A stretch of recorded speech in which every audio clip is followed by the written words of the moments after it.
ہم کریں گے ہر مظلوم کی حمایت۔ بسم اللہ الرحمن الرحیم۔ السلام علیکم، میں ہوں حرین فاطمہ اور آپ دیکھ رہے ہیں حمایتی news HD channel.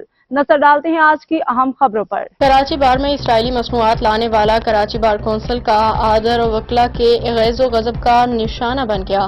Karachi bar council کا صدر عامر بڑائچ اسرائیلی مصنوعات کراچی بار میں لانے اور اس کی تشہیر و فروخت کرنے پہ عوامی اور وکلا کے غیظ و غضب کا نشانہ بن گیا۔ ذرائع کے مطابق ایک ایسے وقت میں جب اسرائیل فلسطین و غزہ میں ظلم و بربریت کی تاریخ رقم، جہاں روزانہ سینکڑوں معصوم بچے وحشت کا نشانہ بن رہے ہیں، صفحاتی سے مٹانے کے لیے دن کے 24 گھنٹے بمباری کی جا رہی ہے، مسلمان بستیوں کو تحت کیا جا رہا ہے۔ کراچی بار کونسل کا صدر عامر بڑائچ کراچی بار میں اسرائیلی مصنوعات کو فروغ دے رہا ہے۔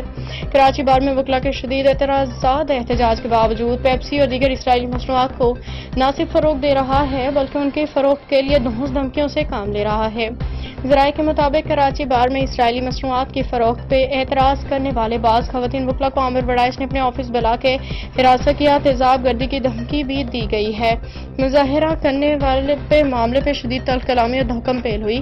عامر بڑائچ نے کسی بھی صورت اسرائیلی مصنوعات کی فروخت رکوانے اور اسرائیلی ظلم و ستم کے خلاف مظاہرہ کرنے سے انکار کر دیا، جس پہ وکلاء گروپ شدید مشتعل ہو گیا اور بات گالم گلوچ تک آ گئی، جس سے کئی مخالف وکلاء زخمی ہوئے، جس پہ عامر بڑائچ نے مظلوم بننے کے لیے سیاسی معاملے ملوث ہو کے خود جعلی زخمی ہونے اور قاتلانہ حملہ کرنے کا ڈرامہ رچا کے خبریں سوشل میڈیا پہ پھیلا دیں جن کی اب تک تصدیق نہیں ہو سکی ہے۔ ہم کریں گے ہر مظلوم کی حمایت۔ CEO نظر حمایتی۔ اب تک کے لیے اتنا ہی۔ مزید خبروں اور اپڈیٹ سے باخبر رہنے کے لیے دیکھتے رہیں حمایتی نیوز HD چینل۔